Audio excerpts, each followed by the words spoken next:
Hey guys, this is Tony Couldve again. Maybe I should just call myself Tony. I don't know. Couldve kind of has a good ring to it though.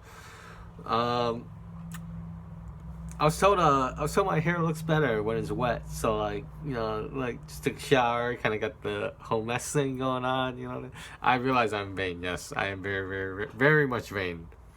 On a more serious note though, this is a video that's going in the Tony Couldve personal.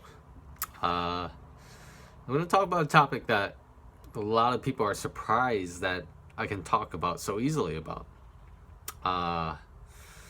And thankfully for me, a benefit is that I'm not going to get emotional about this because I've gotten past it. This particular aspect of it, there are other factors concerning what I'm going to talk about that made it emotional, but I'm not talking about those today.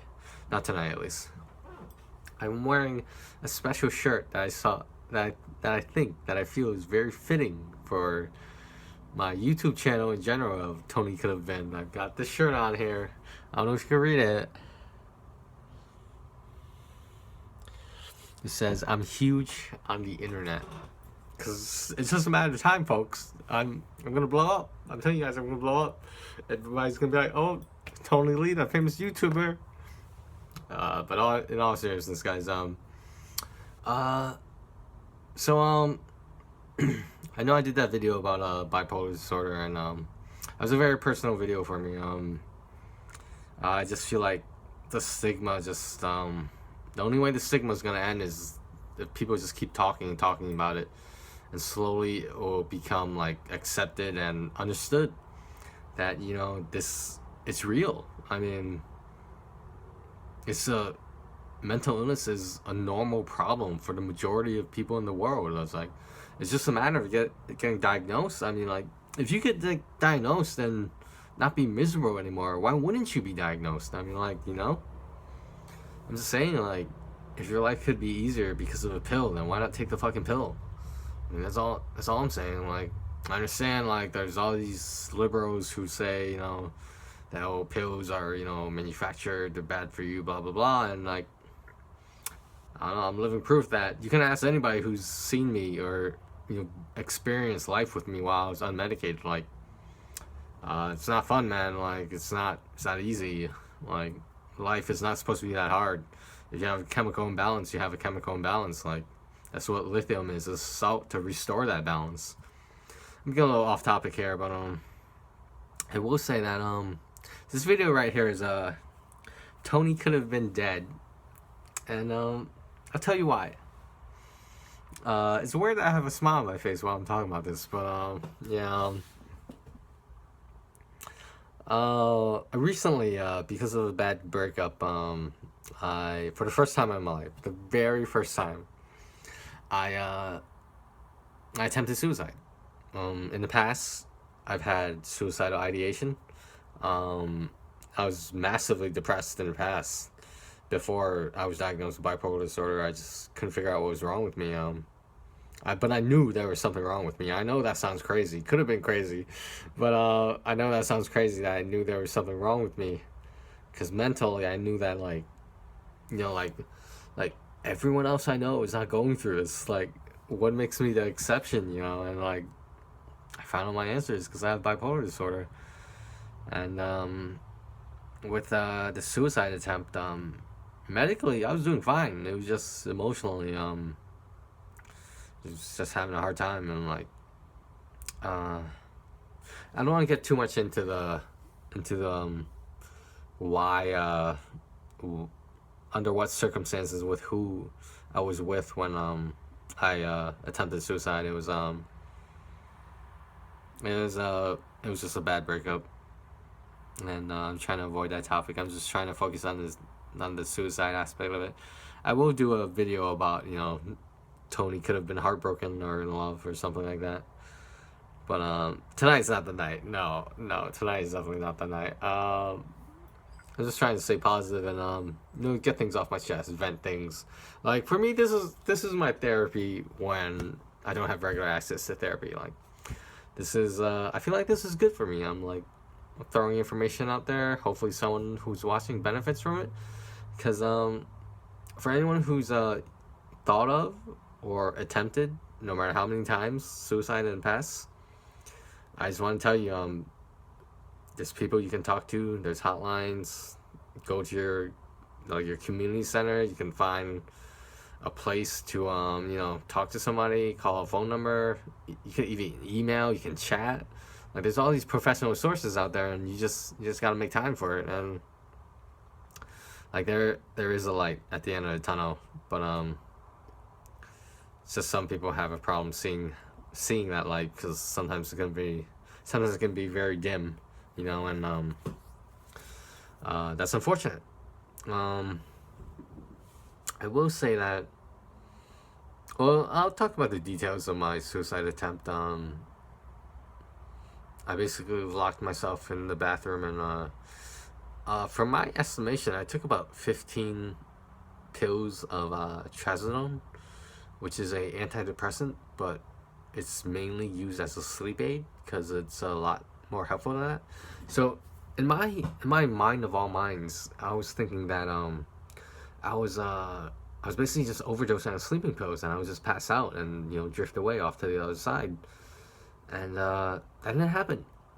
I don't know why, but something with the chemical compound, the mix of it, I couldn't pass out. I couldn't even fall asleep.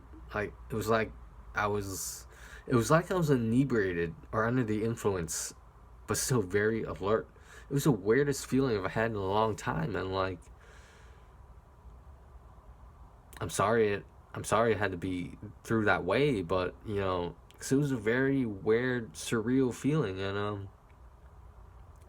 always joke to other people who've asked me about my suicide attempt, and like I wasn't actually clinically dead at some point or any point, but I always joke that like, I wanted to see what was on the other side. I mean, like, I was just so depressed and so done with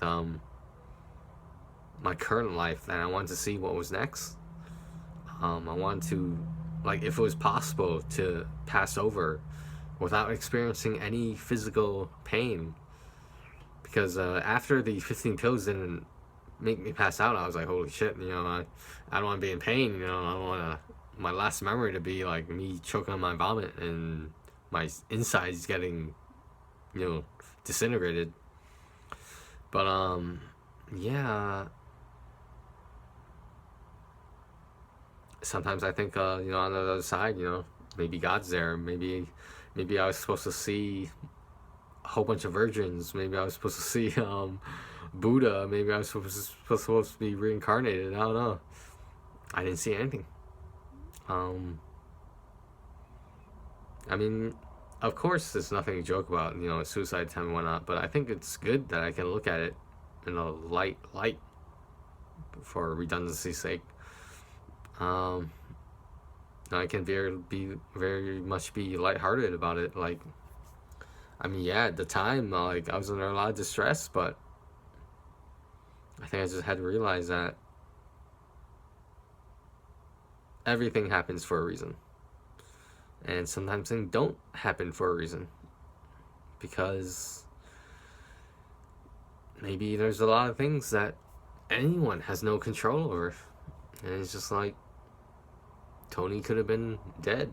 Tony could have been passed away. I don't know. But anyway, yeah. So that's my video about my first and hopefully only suicide attempt. Because, yeah, I lost a lot of trust with, I have visiting nurses, and let's just say there's a lockbox. There's a padlock on the medicine box now, again. Before there wasn't, because I had no problems. I was very much willing to take my medication, because why wouldn't I take my medication if it means I could act fairly normally and be happy and function normally, as close to normal as possible? And that seems like a good deal to me. All you gotta do is take a pill for the rest of your life. Yeah, but doctor, damn, now I gotta take a pill too. Okay, like, a lot of people aren't gonna get that, but there's check out the channel Cometa Music and look up Grant Cometa. It's an interesting joke that he has. He tells it better than I could tell it, but just between us, I think my jokes are better than his.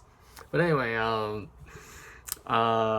yeah, I don't know what else to say about that suicide attempt. I mean, like when I was asked why I did it, I said I did it because of a bad breakup. And as selfish as it sounds, I said I wanted to make my now ex girlfriend feel as bad as I felt by truly abandoning her, like from this physical realm, from this possibly even dimension or existence, because that's how heartbroken I was. Yeah, but let's not think about that now. There's plenty of time to psychoanalyze that. So thanks for listening, guys. If anyone is brave enough to share their suicide stories with me, I've been told I'm a good listener. I might not be always the best communicator, but I know for a fact I'm a pretty good listener. I've had multiple people in my life, people I haven't even talked to in a long time. They come back in my life and they ask me for advice, and they always say that I'm a pretty level-headed person, and like I give them advice that works. And if I don't, they gain some insight from our conversation. Maybe I should be a therapist. I don't know. I've certainly been through. I've talked to many therapists my entire life to realize